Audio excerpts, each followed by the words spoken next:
मैं पंकज सोनी स्वागत करता हूं आपका अपने YouTube चैनल एंजल एकेडमी में। तो दोस्तों, आज हम आपके सामने एक संख्या पद्धति से जुड़ी मुख्य परिभाषाओं के बारे में जानकारी लेकर आए हैं। तो इस पे बता रहे हैं हम आपको, अब देखिएगा, ठीक है। तो सबसे पहली हमारी परिभाषा जो है उसका नाम है पूर्णांक। पहली परिभाषा हमारा है पूर्णांक, जिसे दोस्तों इंग्लिश में कहते हैं इंटीजर, ठीक है, इंटीजर। दोस्तों, पूर्णांक संख्या क्या होती है? पूर्णांक जो होती है वो संख्याओं का ऐसा समूह होता है जिसमें ऋण पूर्णांक और धन पूर्णांक तथा जीरो को सम्मिलित करते हुए जो संख्याएं बनती हैं उसे हम क्या कहते हैं? पूर्णांक कहते हैं, ठीक है। तो इसमें सम्मिलित करते हैं क्या क्या? इसमें देखिए 0, 1, 2, 3, 4, 5 अनंत तक, ठीक। अब इधर देखिए -1, -2, -3, -4, -5 ऐसे ऐसे अनंत तक, ओके। तो ये पूर्णांक कहलाती हैं। ये देखिए हमारा ऋण संबंधित जो संख्याएं हैं और ये धन से संबंधित ये पूर्णांक हैं, ओके, संख्याएं हैं, और ये जीरो है। तो इन तीनों को सम्मिलित करके जो संख्याओं का समूह बनता है उन्हें हम कहते हैं पूर्णांक, ठीक है। इसे दर्शाते हैं किस लेटर से? आई से। आई से हम इसे दर्शाते हैं, ठीक है, पूर्णांक को। तो अब इसे हम अगर बांटना चाहें तो दो कैटेगरी में बांट सकते हैं। जैसे पहला हमारा क्या है, ये देखिए, इसको कहते हैं ऋण पूर्णांक। देखिए, ऋण पूर्णांक, ओके। इसे कहते हैं निगेटिव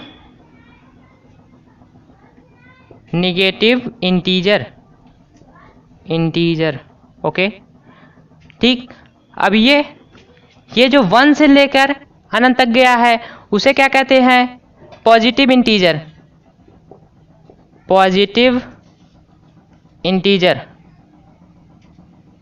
मतलब धन पूर्णांक, ओके, धन पूर्णांक, ठीक है। अब इसे तो आई से हमने प्रदर्शित किया, अब इसे किस से प्रदर्शित करेंगे? तो ये हमारा हो जाएगा आई माइनस, ओके।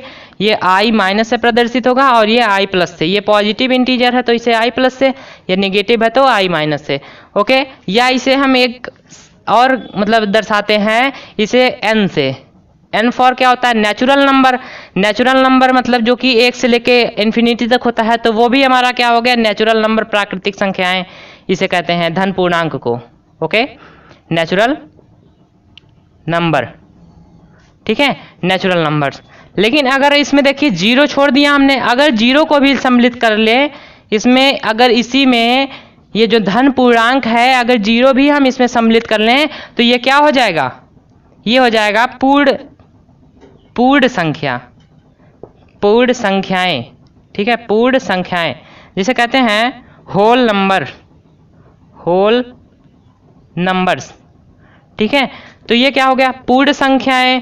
फिर हम फिर से एक बार दोहराते हैं, पूर्णांक, ठीक है।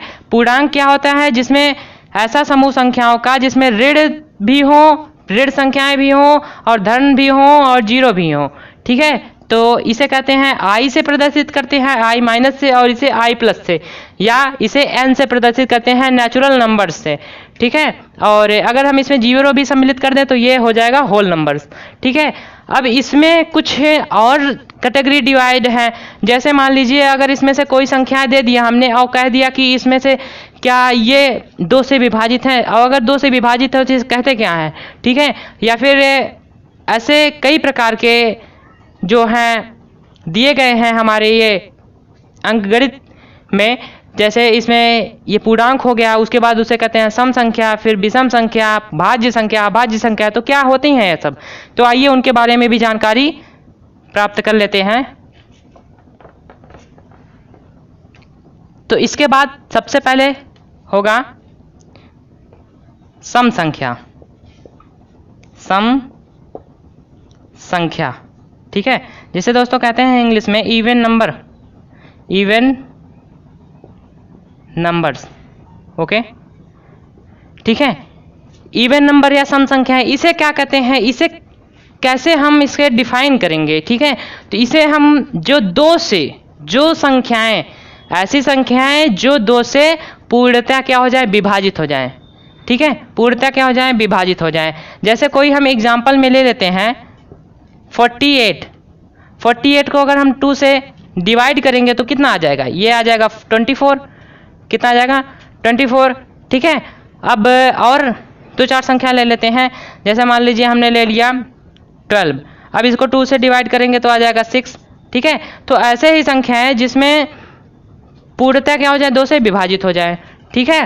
तो और इसमें ये पूर्णतः विभाजित का मतलब है, मान लीजिए अगर इसमें से कोई 23 जैसे आ गया, अब इसको हम विभाजित कर रहे हैं 2 से, ठीक है, तो इसको हम काटेंगे, ठीक है, काटेंगे तो कैसे, इसको हम देखिए कितना आ जाएगा 11.5, तो इसको ये नहीं हम कर सकते हैं कि क्या होगा, दशमलव में आ गया, तो ये कटना चाहिए, कैसी कटना चाहिए, दशमलव में नहीं लाने के लिए, दशमलव में नहीं लाना है, हमें लाना है पूर्ण संख्याओं में, ठीक है, जिसमें पूर्ण संख्या हो जाए, ठीक है, जो ऐसा हो कि दशमलव में ना आए, काटना है हमें, पूर्णतः विभाजित कब होगा, जिसमें पूर्ण संख्या आए, ठीक है।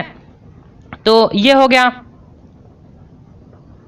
अब देखिए, और ये हम पहचानेंगे कैसे, मान लीजिए कोई संख्या दे दिया 2, 5, 6, 8, 10, फिर और दे दिया 8, ठीक है।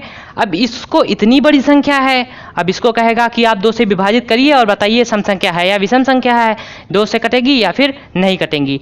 तो हम कैसे काटेंगे, तो 2 से कटने का विभाज्यता का नियम होता है, जिसे हम अगले वीडियो में आपको बताएंगे, विभाज्यता का नियम, ठीक है। तो विभाज्यता का नियम में क्या कहता है, 2 से विभाजित कैसे होंगे, कोई भी संख्या है जिसके लास्ट में यहाँ ये वाली इकाई पे, ठीक है, वंश पे यहाँ ये वाली संख्या में क्या हो, या 0 हो, 2 हो, 4 हो, 6 हो, 8 हो, इनमें से, इन संख्याओं में से कोई भी संख्या अगर लास्ट में आ जाए तो वो जान लीजिए 2 से क्या हो जाएगी, कट जाएंगी, पूर्णतः विभाजित हो जाएंगी, ठीक है।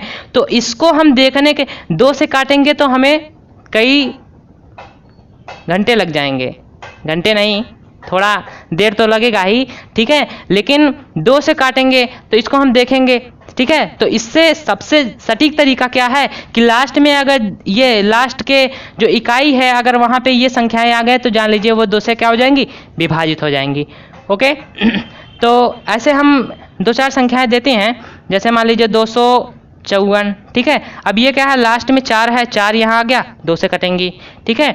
556 है, 6 है, लास्ट में 6 है, कटेंगी एकदम, ठीक है। और 267 है, अब ये लास्ट में 7 है, तो दोस्तों इसमें 7 नहीं है तो 7 नहीं कटेगा, ठीक है। तो ये 2 से विभाजित नहीं होंगी, अर्थात ये सम संख्या नहीं है, ये और ये क्या है, सम संख्या है, ठीक है।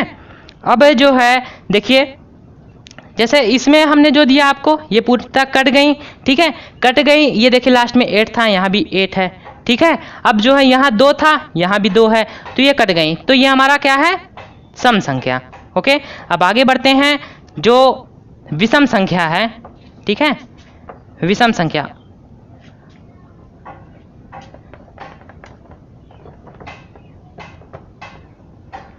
विषम संख्या देख लेते हैं क्या है। देखिए तीसरा क्या है, विषम संख्याएं, विषम संख्याएं, जिसे दोस्तों इंग्लिश में कहते हैं ऑड नंबर्स, ऑड नंबर्स। कौन सी संख्याएं हैं जो विषम संख्याएं होंगी, ऐसी संख्याएं जो 2 से ना कटे। जब सम संख्याएं हैं, इसका अपोजिट है, ठीक है, ऑड नंबर्स। इवन नंबर का अपोजिट नंबर क्या है, ऑड नंबर्स। उसमें क्या था, जो 2 से कट जाएं, ठीक है, इसमें क्या होगी, जो 2 से ना कटे। तो हमने उसमें देखा था 48 का, ठीक है, 48 तो हमारा कट गया था 2 से, तो वो हमारा हो गया सम संख्या।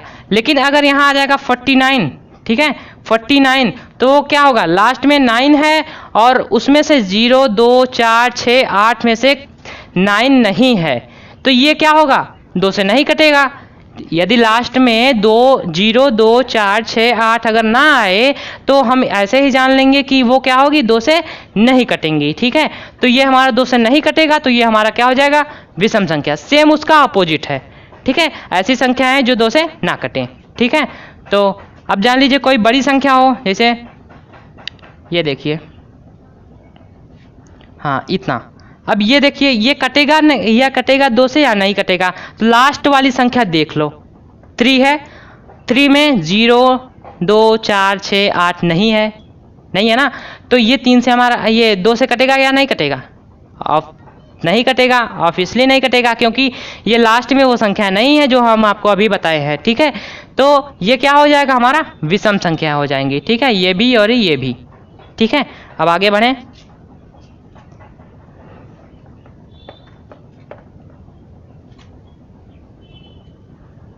दोस्तों अब हम आपको बताएंगे, चौथा यह परिभाषा है भाज्य संख्याएं।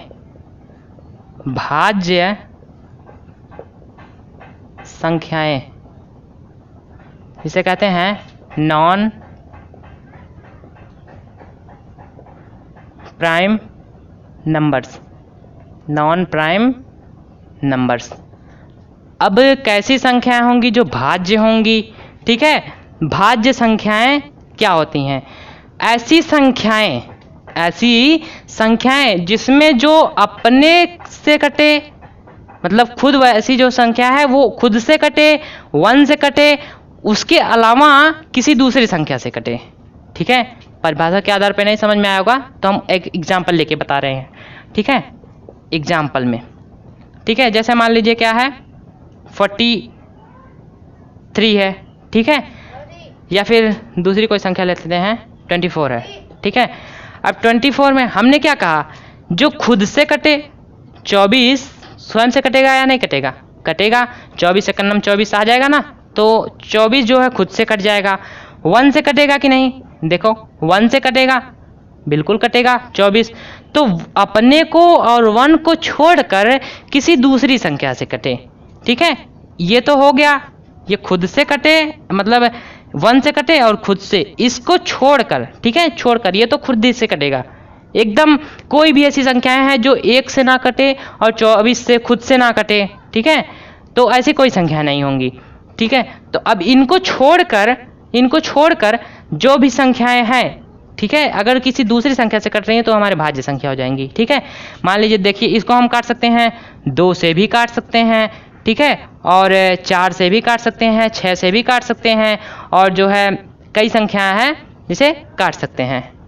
ठीक है, तो इसे हम, तो ये देखिए, इसको छोड़कर इन सब से भी तो कट गया, इन सब से भी जब कट गया तो ये हमारा भाज्य संख्या हो जाएंगी। ठीक है, अब अगली परिभाषा जो है अभाज्य संख्या। अभाज्य संख्या, अभाज्य संख्या जिसे कहते हैं प्राइम नंबर। Prime numbers. ठीक है, अब इसमें इसका अपोजिट होगा। इसमें क्या था, जो स्वयं को और 1 को छोड़कर किसी दूसरी संख्या से कटे। ठीक है, और इसमें क्या होगा, स्वयं को, ठीक है, स्वयं को और 1 को, 1 से कटे और किसी दूसरी संख्या से ना कटे। स्वयं से कटे, 1 से कटे और किसी से ना कटे।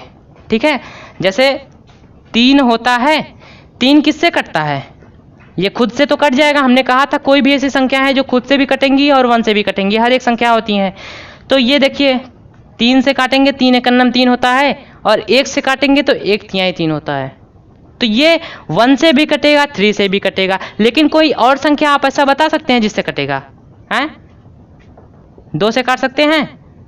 ध्यान देखिए दोस्तों, इसको हमें ये नहीं करना है कि दशमलव में लाना है, दशमलव में नहीं लाना है। ठीक है, दशमलव में ले जाएंगे तो आप काट ही लेंगे। ठीक है, तो ये हमें दशमलव में नहीं ले जाना है। क्या करना है, 2 से कटेगा, नहीं कटेगा। ठीक है, फिर क्या 4 से कटेगा, नहीं कटेगा। ठीक है, कोई भी संख्याएं हम ले लें, एक और खुद को छोड़कर, स्वयं को मतलब 3 को, 1 और 3 को छोड़कर किसी दूसरी संख्या से कटे, वो क्या कहलाएगी, भाज्य संख्या है। और जो अपने और 1 को छोड़कर किसी दूसरी संख्या से ना कटे, वो क्या होंगी, अभाज्य संख्या है। तो I hope you all understand. Okay, अब देखिए,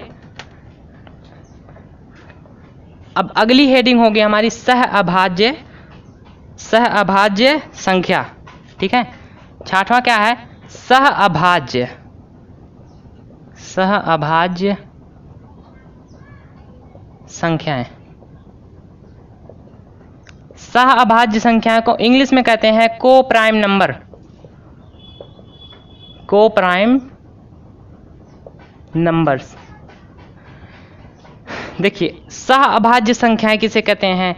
ऐसी संख्याएं जिसका मासा HCF highest common factor, HCF क्या है? 1 आए। क्या है? 1 आए। ये इसमें दो संख्याएं होती हैं, इसमें अभाज्य संख्याएं होती हैं और वो दो के फॉर्म में होती हैं, वो युग्म में होते हैं, जोड़े होते हैं। ठीक है, देखिए जैसे 2 क्या है? 2 क्या है? अभाज्य संख्या है। ओके, 3 क्या है? अभाज्य संख्या है। तो इन दोनों, ये दोनों जो युग्म है इसका, वो क्या कहलाएगा? सह अभाज्य संख्याएं। ठीक है, सह अभाज्य संख्याएं। तो ये हमारा जो युग्म है, ये अब इसका हम क्या कहें? HCF मासा क्या आएगा? 2 और 3 का मासा 1 आएगा। अभी हम निकाल के आपको प्रूफ भी दिखा देते हैं, क्योंकि ऐसी जो सह अभाज्य संख्याएं होती हैं, ऐसी 2 अभाज्य संख्याएं जो सह अभाज्य संख्या कहलाती हैं, उनका मासा क्या होगा? 1 होगा। देखिए 2 1 नम 2 बचा 1, यहाँ देखिए 2 कितना आया? 1 आया ना।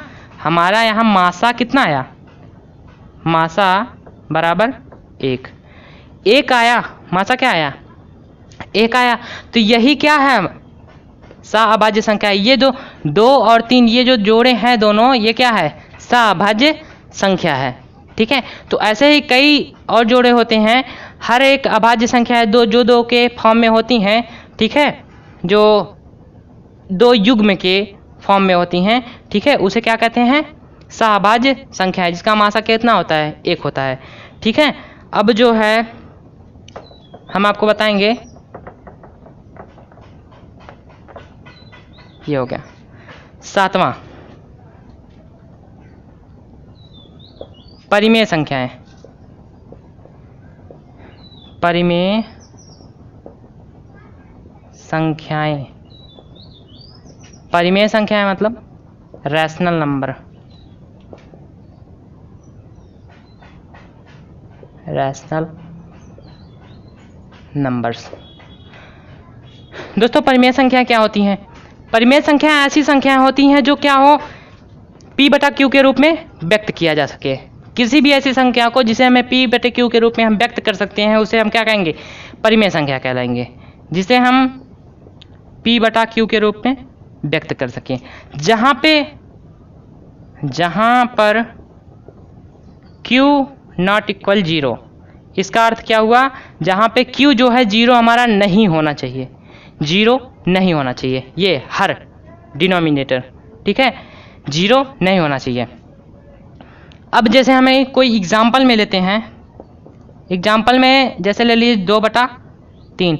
2/3 क्या है? इसको P, इसको Q, ये P/Q के रूप में हो गया कि नहीं? और जहाँ पे 3 जो है 0 नहीं है, 3 0 नहीं है, तो ये परिमेय संख्या हो गई। ठीक है, 2 है। अब इसे हम 1/1 के रूप में भी लिख सकते हैं। ये देखिए हो गया ना, P/Q के रूप में फॉर्म हो गया ना।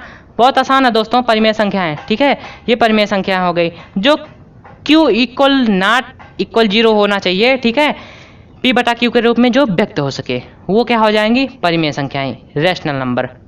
ठीक है, तो ये हो गया। अब हम ले लेते हैं अपरिमेय संख्याएं, इसके अपोजिट अपरिमेय संख्याएं।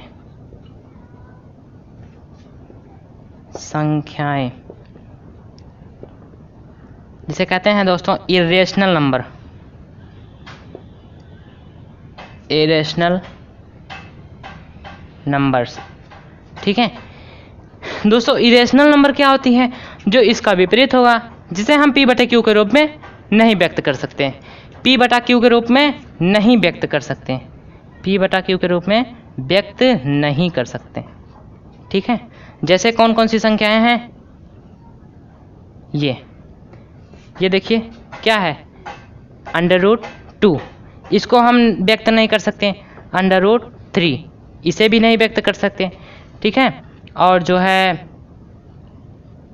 और ऐसी कई संख्याएं हैं। ठीक है, इसमें हाँ, इसमें जो ये संख्याएं होती हैं, इसमें 22/7 जो पाई का मान होता है, आप लोग जानते हैं, इसे हम कहेंगे परिमेय संख्याएं। सबसे मेन है दोस्तों, इस पे ध्यान दीजिएगा कि जो है परिमेय संख्याएं 22/7, इसको तो हम परिमेय संख्याएं कहेंगे, लेकिन यहीं पे पाई जिसका मान होता है 3.14, ऐसे आगे कई पूरा एकदम बहुत सारी संख्याएं लाख तक निकाली गई हैं, हमारे महान वैज्ञानिकों ने निकाला है। ठीक है, तो ये पाई का मान अभी बहुत आगे तक, तो ये जो है दशमलव में ये जो संख्याएं आगे चली जाती हैं वो अपरिमेय संख्याएं हैं। ठीक है, पाई का यहाँ 22/7 जो पाई का मान होता है वो तो परिमेय संख्याएं हैं, लेकिन ये देखिए यहीं पे ये नहीं है। ठीक है, ये अपरिमेय संख्या है। ठीक है, और कैसी संख्या हो सकती हैं, जैसे मान लीजिए 2.141526141452 ठीक है, ऐसे ऐसे ये भी अपरिमेय संख्याएं हैं, जिसमें देखिए ये चीज़ क्या हो रहा है, इतनी संख्याएं बार बार रिपीट हो रही हैं, ये क्या होंगी, अपरिमेय संख्या होंगी। और कौन सी संख्याएं होंगी इसमें, और जैसे मान लीजिए ये देखिए 2 या फिर 3.14, ये ऐसे, ये 4 जो है 4 ऐसे 4 4 4 4 4 ये सब संख्याएं, ये यहाँ देखिए ऐसे। ठीक है, यहाँ पे हम यहाँ लगा देंगे, जो संख्या हमारी रिपीट होंगी बार बार उस पर हम एक ऊपर रेखा का चिन्ह बना देंगे, तो ये हमारे क्या होंगी, अपरिमेय संख्याएं। ठीक है, अब दोस्तों है वास्तविक संख्याएं। वास्तविक संख्याएं देख लेते हैं हम, हमारी लास्ट परिभाषा है वास्तविक संख्याएं। वास्तविक संख्याएं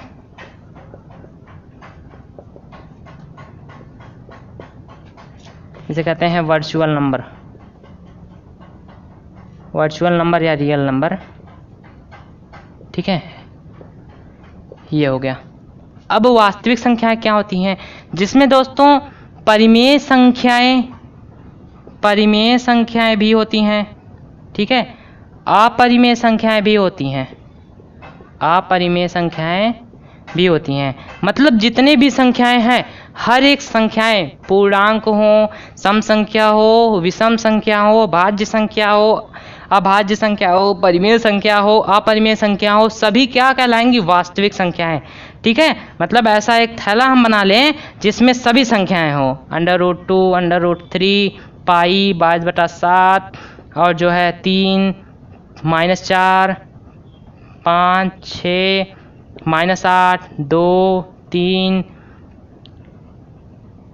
233, ऐसे कई संख्याएं जो टोटल एक बैग में हम कर दें, ये कहते हैं वास्तविक संख्याएं हैं। ठीक है, तो वास्तविक संख्या हो गई। ठीक, तो दोस्तों आशा करते हैं आप सबको ये भी पूरा समझ में आया होगा, जो हमने आपको ये बता दिया, ये परिभाषाएं। ठीक है, तो इसको आप अपने समझे ही नहीं, अपने जीवन में भी उतारें। ठीक है, नेक्स्ट वीडियो में हम मिलते हैं। ठीक है, उसमें हम आपको बताएंगे विभाज्यता से संबंधित कुछ जानकारी कि कैसे कोई संख्या विभाजित होंगी। ओके, ठीक है, तो थैंक्स फॉर वॉचिंग, धन्यवाद।